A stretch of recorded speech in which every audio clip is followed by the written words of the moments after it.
Tonight, we have our young adults at the Phil Wickham concert. So we're going to Phil Wickham concert at Shades Mountain Baptist Church, I think is with it. I don't really know. But I know some of our young adults are home this morning. A couple of you are sick. So if you're watching, don't forget, we're meeting here at the church at 4 o'clock. And it's going to be a fun time. Also, this Friday night is our ladies' night at the Williams house. So this is Erin Williams over here. If you don't know, she waved at you, at everyone. The ladies' night is at their house this Friday. So if you would like to know more information about that, I emailed, in the weekly email, you have her number, or you can also just talk to her if you're here, obviously. You guys are going to have fun doing all kinds of ladies' night things. Well, I don't know what's going on, but you'll have fun time. And I don't need to know.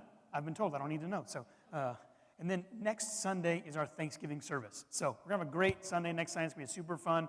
We're going to have our kids ministry. The elementary kids have been working on some songs, so they're going to be singing some songs for us next Sunday. Our middle school students are going to be reading some scripture.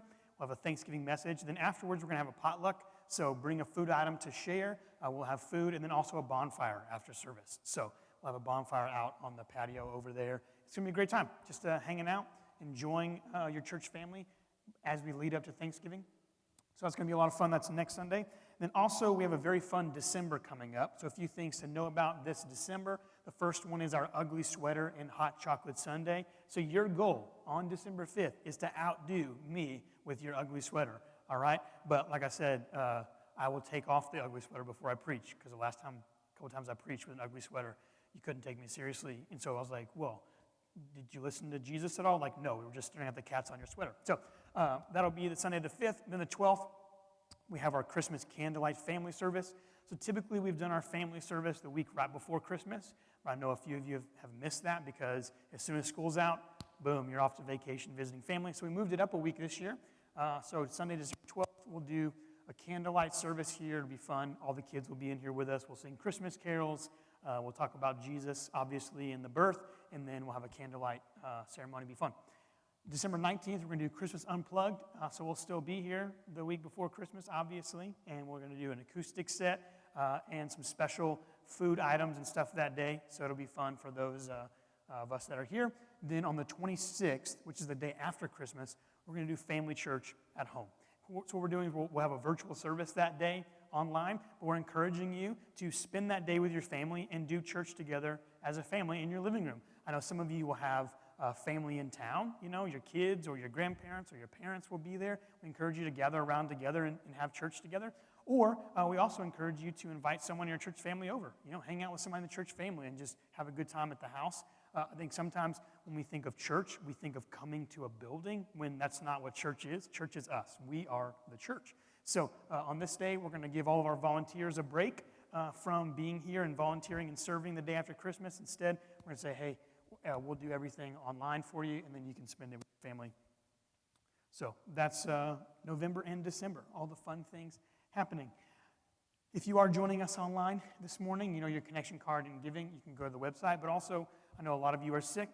Before we had worship this morning, everyone watching at home, we prayed for you. I know a lot of you are sick this morning. I got text messages last night and then this morning from different people that were not feeling well. So just wanted you to know your church family, we gathered together. We prayed for you. We're praying that you feel stronger this morning and better as the day goes on. Our connection cards, as you guys in here know, are the yellow cards on the table or in the seats in front of you. And then giving is online, or the generosity envelopes are at the back table or at the coffee counter with snacks and all those good things. Let's get started. Pursuing Jesus. All right. Yesterday, I started painting our kitchen. It's something we've been wanting to do for a while. Very excited that we decided, or that we're painting our kitchen, because it's still the same tan it was whenever they built the house in like year 2000, I think. Are you coming to get? Yeah. Hey, bud, you can go. Sorry about that. But so I was saying, started painting the kitchen yesterday, and we chose kind of a bold, like really deep color for the kitchen, which I'm excited about. It's this really deep green. So Brooke was saying, you know, we painted a little sample on the wall and everything, and I'm going to Home Depot. She was out of town for a couple of days. I'm like, I'm going to paint the kitchen while she's gone, so it's all done when she comes back. And she said, Nathan, with this deep of a color, it's going to need multiple coats. And I was like, no. I'm here at Home Depot. And this paint says 1 coat guaranteed. Like, yeah, if we buy the cheap paint, yeah, we'll need 2 or 3 coats. But this one, it's expensive. And it says 1 coat guaranteed. Like, it's guaranteed, babe. So I'm just going to buy 1 gallon of the 1 coat coverage, and I'm going to prove to you, my wife, that you are wrong and that the makers of the paint at Home Depot are correct. So I go back to the house, and the kitchen has all these windows and cabinets. So I spend hours taping around all these things, and then I start painting. And I realize very quickly that once again, Brooke is right. As always, you think I would have learned by now, after 17 years, that she's right. I start painting and realizing, oh, this is going to need at least 2 coats.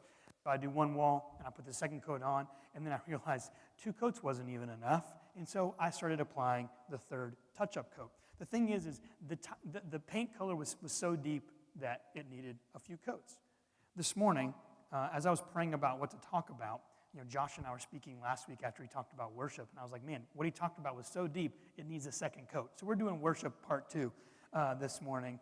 And if you weren't here last week, if you didn't have a chance to listen or watch it, it was incredible. Like Josh did an awesome job talking about worship and really getting to, taking us through Scripture, looking at Abraham, David, and then the woman at the well, and just kind of this deeper understanding of what worship is. Because worship is not just an outward expression. It's not singing or praying or reading. It's much more about the inward heart posture that takes place. And man, it was awesome last week. So we're just piggybacking off of that and then going a little bit deeper into this topic on worship. Because as we are in this series, pursuing Jesus, and we're talking about this idea that as followers of him, we don't just believe in him one time and then it's over, that we are to live our lives in a constant, lifelong pursuit of Jesus. Could you turn me down a little bit? I feel like I'm a little loud, and I'm having to talk quieter when I don't want to. Thank you. So, as we're talking about pursuing Jesus, one of the primary ways that we do this is through worship. But when we think of worship, we so often just think of the singing. We think of singing. And Josh really talked about the heart posture. But today I want to dive a little bit deeper into this. And we're going to talk about, what is worship, why we need to understand it, and then how do we do it? How do we do this? Looking at Scripture, what does it say about worship and how we really do this? So the first thing is, when you look up worship, if you just Google it, Wikipedia, which is not a reliable source for term papers, but it's a great source, to find out, what people think is true. When I look up worship, one of the first things that pops up is Wikipedia. Now, the Wikipedia, online page can be edited by anybody, so this is not necessarily edited even by Christians or followers of Jesus. It's just people out in the world. And I thought it was very interesting the way that this defined worship. It says, in Christianity, worship has been considered to be the central act of Christian identity throughout history. So why is worship so important? Because worship is considered to be the central act of Christian identity.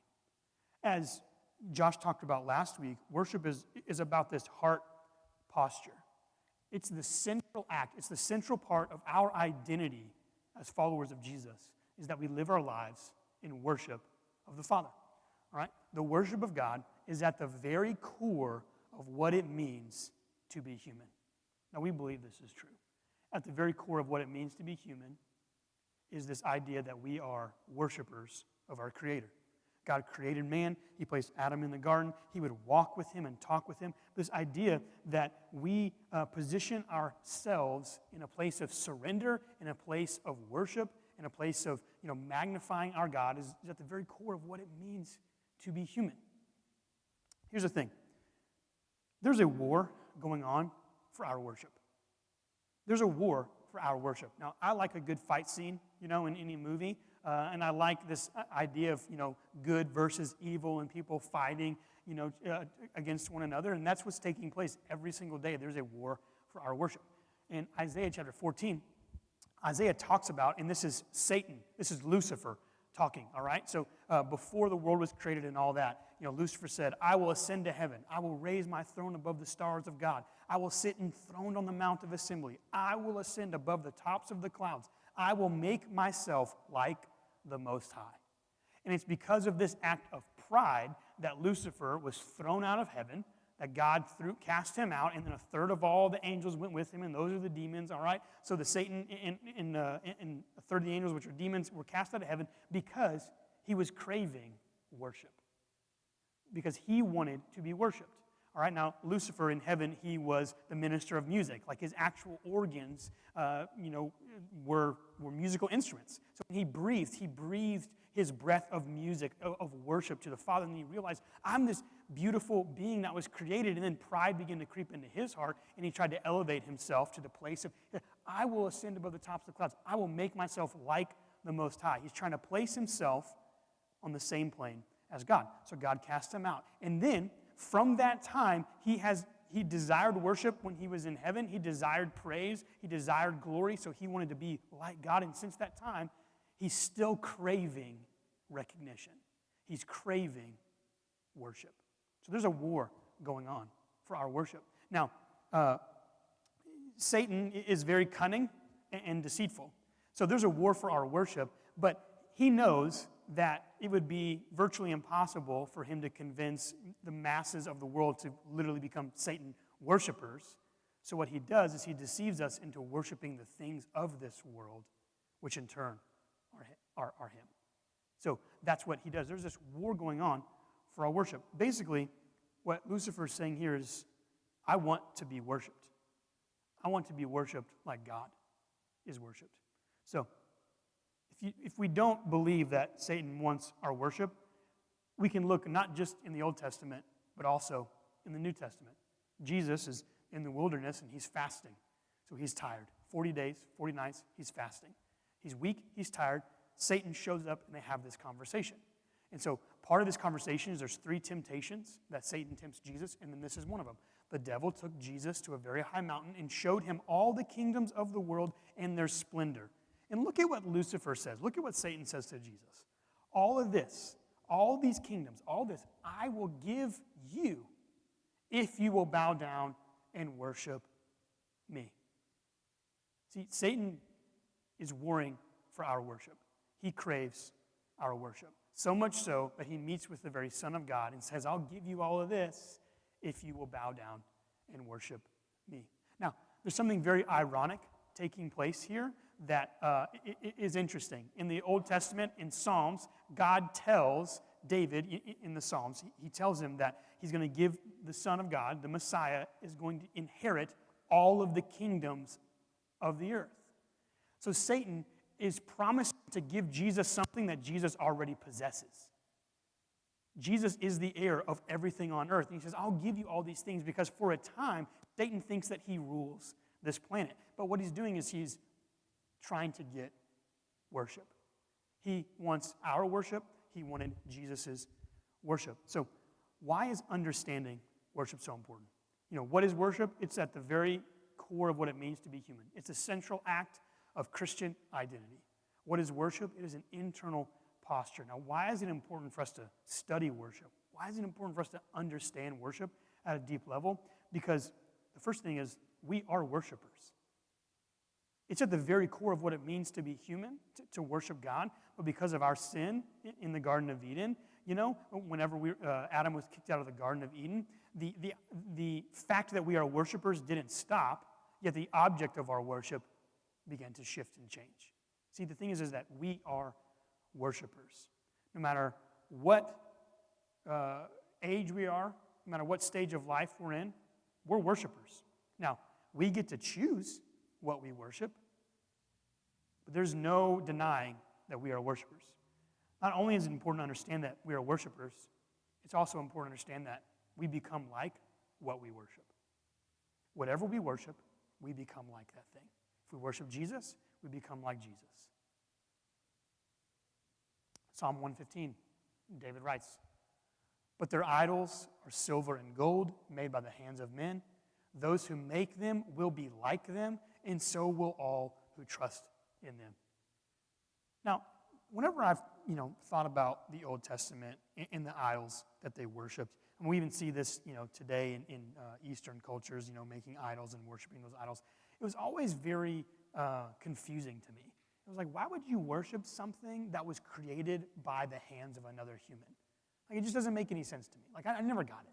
Like, well, if a human could create it, that means I could create it because I'm human and I can learn how to build it. Why would I worship something that I created?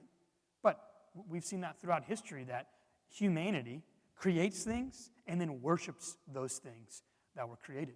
Now, in the Old Testament, it was these, idols, or it was poles, and even in Eastern culture, there's some idols and poles that are created. But even in Western culture, we've created all kinds of things that we worship. It's just not as blatantly obvious, right? We create buildings. We create technology. We create homes. And we create all kinds of structures, and then we worship those things. We are worshipers, and we're going to become like what we worship. What Psalms 115 is talking about is that he says these idols are silver and gold made by the hands of men. And basically saying they don't talk. They don't do anything. They sit there. They're lifeless, and they're worthless. And whoever worships them is going to become like them.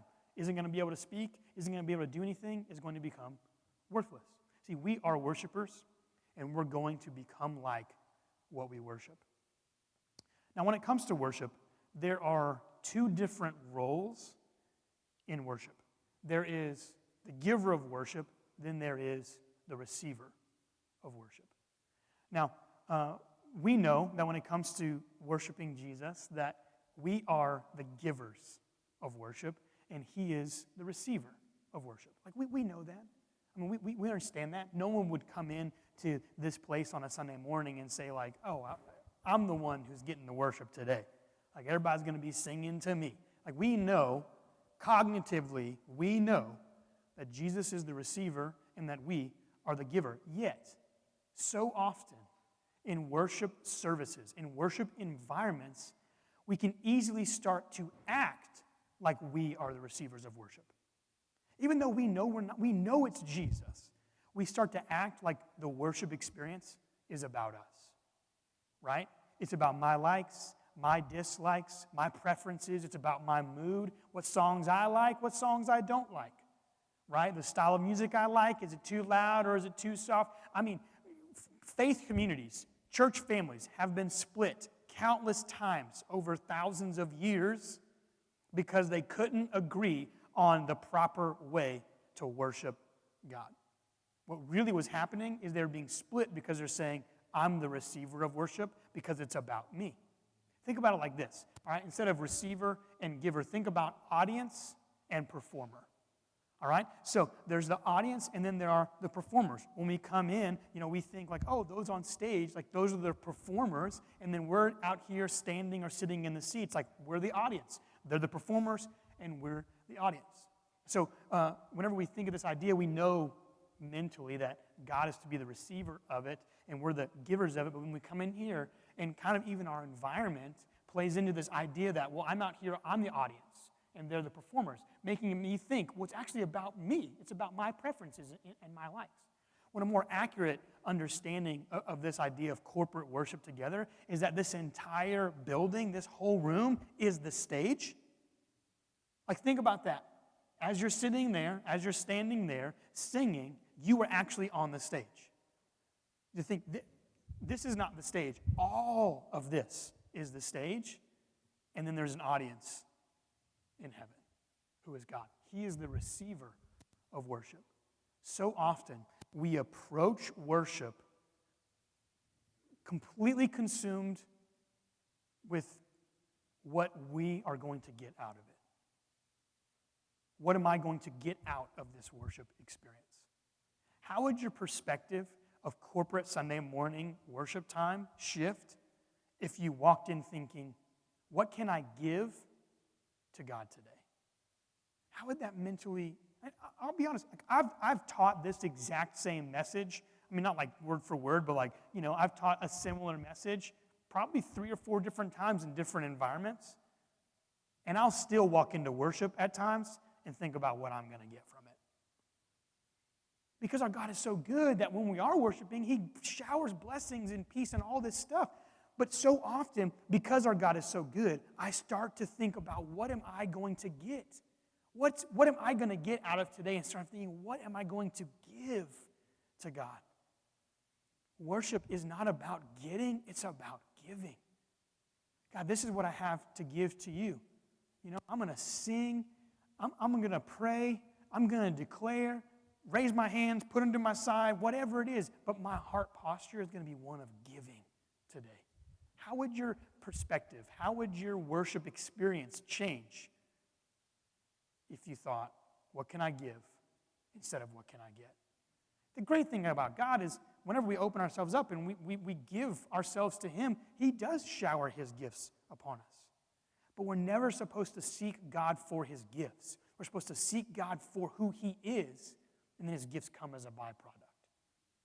Right? So in worship, there's two roles. There's the giver of worship. There's the receiver of worship. Understanding this, that we are the givers and He is the receiver of worship. I want us to read John chapter 4, which Josh read a little bit of it last week. I'm going to read a little bit more today. And then we're going to go into how do we do this. But think about this idea when it comes to worship, that it's about us giving to Him as we begin to read. Jesus is speaking to a woman at the well. There was this discussion, which Josh talked about last week, between the Jews and the Samaritans about the proper place to worship. Should they worship on this mountain or should they worship on that hill? And where's the proper place to do it? And then Jesus basically says, a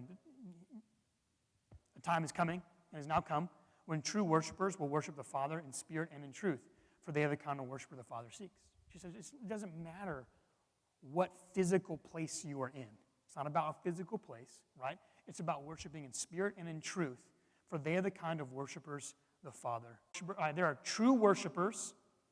That means there's also what? False worshipers. If there's true worshipers, there are false worshipers. And Jesus says whether someone's a true worshiper or a false worshiper has nothing to do with the physical location that they're worshiping. It has nothing to do with a mountain. It doesn't have to do with a hill, right? It doesn't matter what church, families, building you're in, right? Like, it doesn't matter. Presbyterian, Catholic, Pentecostal, Baptist, Methodist. Like, true worshipers has nothing to do with the denomination, nothing to do with the building that you're in, nothing to do with the traditions. It has everything to do with what's going on inside our hearts. True worshipers will worship the Father in spirit and in truth, for they're the kind of worshiper the Father seeks. There's only two types of people that the New Testament says that God is looking for. He is seeking out. Only two types of people God is looking for. He's actively searching for the lost and true worshipers. Those are the only two types of people in the New Testament that says God's looking for. He's actively looking for the lost. He's searching for the lost, and He's searching for true worshipers. Why is it so important to understand worship? Because we are worshipers. We're going to become like what we worship, and God is looking. He is seeking out true worshipers who know it's not about the music, it's not about our preferences, it's not about us, it's all about Him. People who understand that our lives are to be a gift of praise and worship to Him. Our songs are to be a gift of praise and worship to Him. Our prayers are to be a gift. Our acts of service are to be a gift. See, Jesus felt the need to clarify that there are true worshipers. Right? Jesus knew there was a need to clarify there are true worshipers and there are false worshipers. It has nothing to do with the place we're in. It's about the position of our heart. So, how can we be true worshipers? How can we be true worshipers? I mean, that's my desire. My desire is that if God's looking for true worshipers, that I want to be one. I want to be a true worshiper. I don't want to be a false worshiper. I want to understand what worship really is and what it looks like so that I can make sure that I'm doing it correctly. Like, how can I be a true worshiper? If you're taking notes, we're going to walk through 4 things the last few minutes here of what a true worshiper looks like and how we can be a true worshiper. Number 1, how can I be a true worshiper? First is to worship with authenticity. What is authenticity? It's when the inside and the outside are congruent. Where the inside of us and the outside of us, they're in sync. Okay? So that means if I'm singing, God, you are amazing, that internally I'm thinking about how amazing God is. If I'm singing, God, I will give you my life, then inside my heart and my soul is saying, God, I'm going to give you my life, right? So it's when the inside and the outside are in sync with one another. You know, a while back, Brooke and I got into what I will call a discussion and what most others would call a fight. But sometimes you have to clarify to the kids. So it's like, oh, Mom and Daddy, you know, we got into a little fight. They're like, you were fighting? Like, well, not like you guys fight. Like, we were just talking with our words to one another. Like, you know, we were just discussing. But we got into a little discussion, and, you know, which never happens. Super rare. Like, super rare. You know, like once or twice a week. That's it, right? Like, super rare. No. We were into one of our, you know, discussions, and I was to the point where I was just done. I was just like, I'm ready to be done. Like, I'm ready to move on. And so, you know, we're arguing about something, you know, probably how many coats of paint we're supposed to put on the walls. No, I'm just kidding. But like, we're arguing about something, you know, and discussing, actually, most likely it's probably to do with vacation, you know, or where we're going for Christmas or something, you know, or whatever. So we're arguing, and I was just done. And I was like, all right, Brooke, I'm sorry. I'm sorry for what I said. I'm sorry that it hurt your feelings, and I'm just sorry. Let's just move on, right? That went over really well. She could totally tell that I was sincere in my apology, right? It was completely unauthentic. Like, I wasn't, you know, there was no remorse. It was just like, I'm ready to be, like, there was no authenticity in my apology whatsoever. And Brooke, she's pretty smart. She knew. I don't know how. Like, I don't know what she picked up on, right? But she knew that what was coming out of my mouth was very different than what was going on in my heart. And she doesn't even know the secrets of the heart. Only God, well, maybe she does. She's pretty good, but no. Only God knows the secrets of the heart. See, our God knows the secrets of the heart. Sometimes it's just funny to me that we'll come in here and that we will worship and we'll come in here and we will sing, acting like we are totally in it, and our heart is so far from what we're doing. There is no syncing going on. It's completely out of sync with one another. It's completely inauthentic. And somehow, we think God's going to be pleased with that. Like, if my wife can pick up on when I'm not being authentic, I think God, who knows the secrets of my heart, knows even more so. Right? Well, how can I be a true worshiper? Is that when I enter into a worship environment and experience, is that I align my inside with my outside. I align my heart and my soul with what is taking place on the outside. I make sure they're in sync. You know, there's a long period of time, probably a few years period of time, where I would not listen to worship music unless I was worshiping. There's times I was like, you know, Brooke would turn on, and I was like, no, I don't want to listen to worship music right now. She's like, what? You know, like, this is weird. And I was like, no, I only want to listen to worship music when I'm worshiping. And there's nothing, I'm not saying this is what we should do, but for me, it's because I had become so accustomed to just singing songs and not worshiping that I wanted to make a little bit of a change in my life for that. And I had to do something about it. You know, and that's not the case anymore. I listen to worship music all the time. It'll be playing, you know, on the radio or whatever, or the kids are playing it, or Brooke is, and it doesn't, you know, it's like, but there's a time where I just knew. I become so accustomed to singing songs with my mouth, and my heart and my mind being so far from that experience that I needed to make a change and be much more intentional about that. How do we become true worshipers? Is that our heart and our words are in sync. When we sing, our heart and our words are in sync. When we pray, our heart and our words are in sync. When we serve, our hands and our heart are in sync. When we give, our hands and our heart are in sync. Number 2, how can I be a true worshiper? I worship with reverence. I worship with reverence. True worshipers worship God with reverence. Hebrews chapter 12. Therefore, let us be grateful for receiving a kingdom that cannot be shaken, and thus let us offer to God acceptable worship. Once again, if the writer of Hebrews felt the need to clarify acceptable, that means there's also what type of worship? Unacceptable. Acceptable worship with reverence and awe. For our God is a consuming fire. We used to sing a song called Consuming Fire. I don't know if you remember, like, back in the day. I don't remember exactly the words, but it was like about God as a consuming fire. And I remember even thinking, like, what? Like, what are we singing? Like, what is this? I don't even understand. Like, why are we singing God consuming fire? Well, it comes from the scripture, but this idea of God is so consuming. God is so great and so majestic. We don't understand the depth of who he is, and we worship him out of reverence to him, right? I think we get reverence completely wrong. For so long, reverence meant wearing a certain type of clothes, right? It's like, well, be reverent, give God your best. And so we dress our best on Sunday so that we can give God our best. Well, and there's nothing, wrong with that. People still wear nicer clothes than what I have on to church. Sure, there's nothing wrong with that. But I think what happened is that the external was so far away from the internal at times. And the same is true with reverence. The idea of reverence, sometimes we think of being reverent means being quiet. We think of all these external things. It means looking right, dressing right. It means being quiet. It means, being reserved and whispering or something. And all those are external things. What does worshiping God in reverence really look like? If worship is an internal posture, it's an internal posture. Why?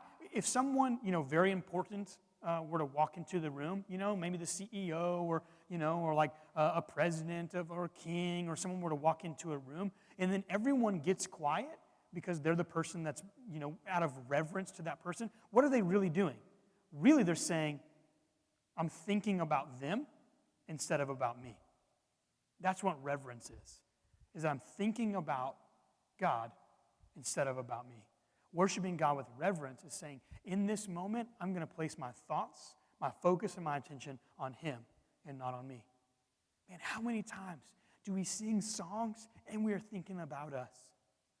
This morning, we were singing songs, and I would probably say, being generous to myself, 50% of the time I was thinking about God, and 50% of the time I was thinking about me.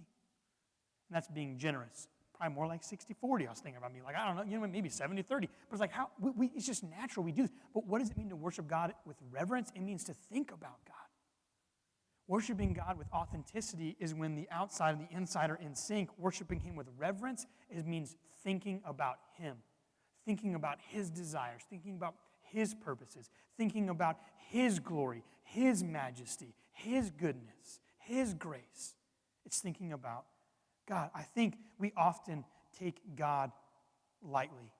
We think about him as like the big guy upstairs, the big guy in the sky. We can hear that from our culture, in such casual terms that we forget to worship him in awe, with wonder, and with reverence. I mean, look at what takes place in Revelation chapter 1 when Jesus shows up to John. It says, in his right hand he held 7 stars. His face was like the sun shining in its brilliance.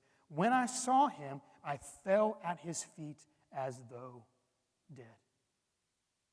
When I saw, John says, when he saw Jesus, Jesus was so glorious, so majestic, that he was stunned into silence by the presence of Jesus. When was the last time you were stunned into silence by the presence of God?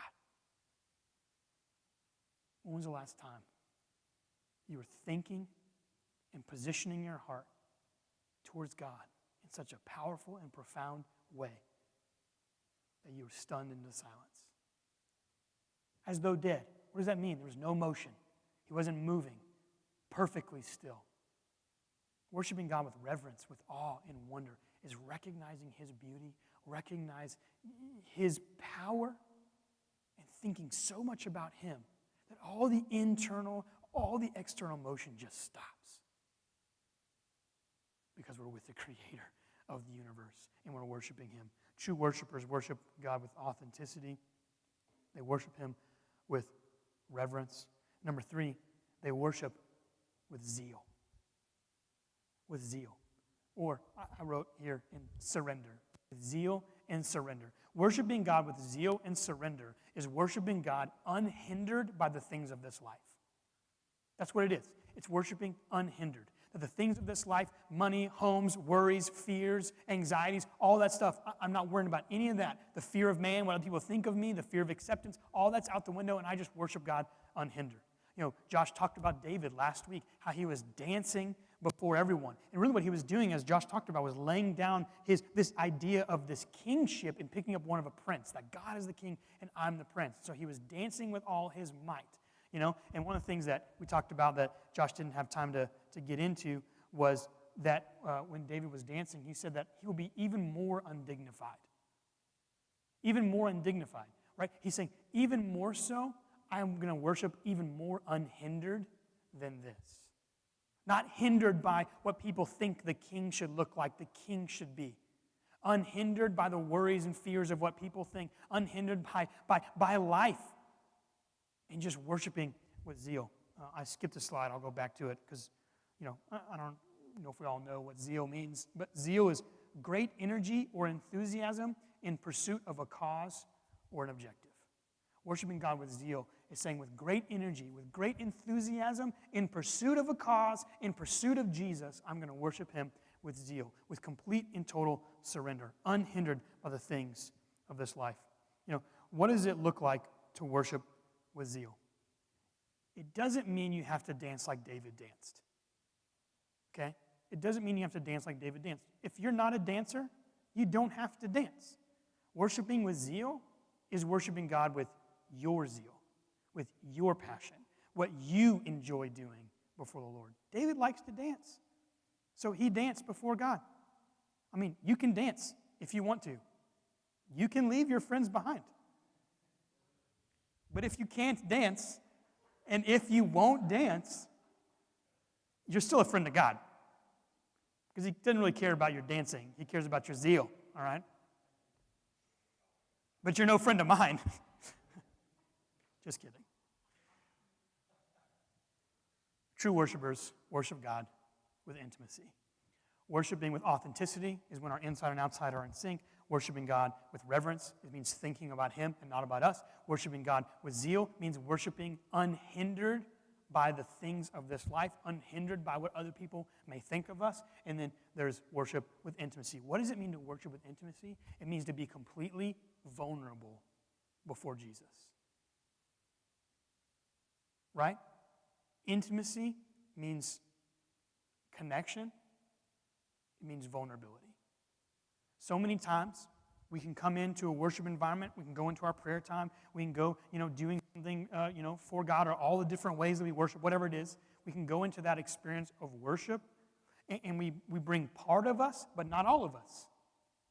We bring part of us, but we leave some of it like, I'm not going to bring that part of me because God's not going to be pleased with that part, or I'm going to leave that alone, or like, I know I need to change that. So what we're really doing is we're unwilling to be vulnerable before Jesus for many different reasons. Sometimes because of shame. Sometimes because we've been lied to. We've been lied to by Christian culture. We've been lied to by the enemy that God doesn't want all of us. He doesn't want us to be vulnerable. Yes, he does. Worshiping with intimacy is being completely vulnerable before him. A few years back, I grew up in Dallas, and I was a big Dallas Mavericks fan. And when I was in high school, there was a basketball player named Steve Nash, and he was my favorite basketball player of the time because he was the short white guy on the court, and I was a short white guy, and so we bonded over this. And so I really liked Steve. And he was so much fun to watch. He passed the ball. It was awesome. And I remember one time I was privileged enough to sit courtside at the Mavericks game, like right on the court, and I saw Steve Nash in person. And come to find out, he is not a short white guy. Compared to all the other people on the court, he was short, but he was 6'3", and he was ripped. Like, he was all muscle. I was like, oh, man, he looks a lot smaller on TV. I wonder how small I would look on TV, But I saw him, and I was, like, enamored by him. Like, oh, man, that's Steve Nash. That's Steve. And he came over, and I was able to get his, he signed, right? I knew all about him. I could tell you his stats, his number. I got his autograph. I knew all about Steve Nash. But I didn't know Steve Nash at all. I think sometimes we can know all about God, but not know God. True worshipers worship God with a knowledge of his person and who he is, completely vulnerable to him. Intimacy is vulnerability. Intimacy is getting to know God intimately. There's a difference between knowing about someone and knowing someone. When we just think of God as the God far off, when we only think of him as the creator of the universe, as the big guy in the sky, when we only think of him as this powerful being who created heaven and hell, who created all, when we only think of him that way, It's kind of, in a way, it's easier than thinking of him as a friend who sits next to us in an intimate setting. Because when he's far away, I don't have to be vulnerable before God. When he's far away and he's just this guy way up there and far off, I don't have to be vulnerable. I can keep those parts of me that I don't like, or those parts of me that I don't want to give up, that I don't want to surrender, whatever it may be, that thing that I don't want to surrender, that thing I don't want to sell and give away, that thing that I don't want to allow someone to use, that love for power or promotion or whatever it may be, that thing that I don't want to give away, I can keep it when God's very far away.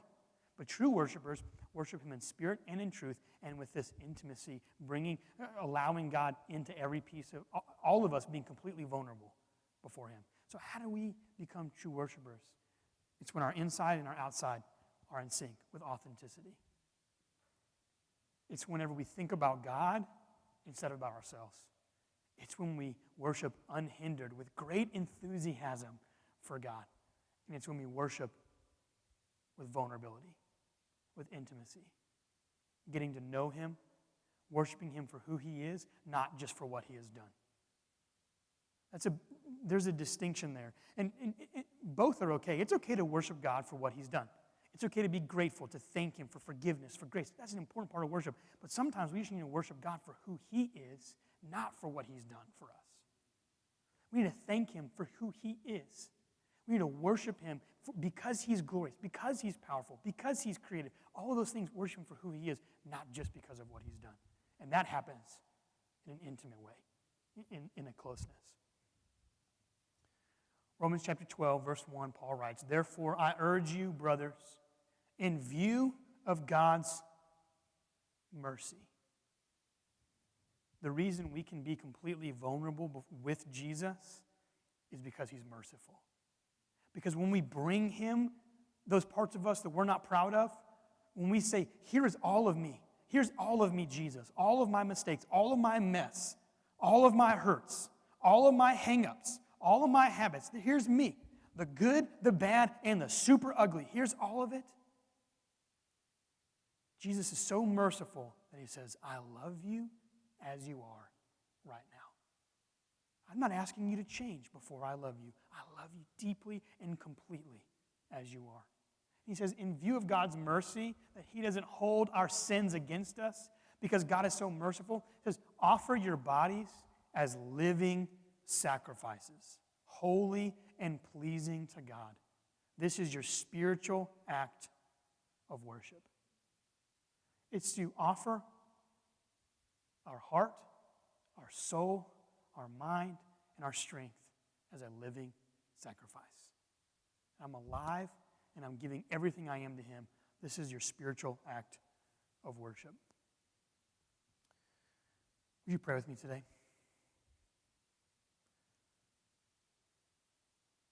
Heavenly Father, we thank you for your mercy. We thank you that we can come to you completely open and vulnerable, that you never turn us away. No matter how far we've strayed, you are always just a half turn away. You're always right behind us. You're always ready to invite us back into an intimate, close relationship. Father, I pray that our mindset would begin to shift more and more towards true worship. We'd be authentic. We'd be reverent. That we would have a zeal and enthusiasm. And that we would have a vulnerable posture of intimacy towards you. God, I pray that our worship times, personally and corporately, would begin to grow and flourish beyond what we ever thought possible as we begin to focus on you instead of us. As we begin to think about who you are and what you've done instead of just thinking about what it means for me. God, I pray that we would be a church family full of true worshipers. You would help us grow in this area.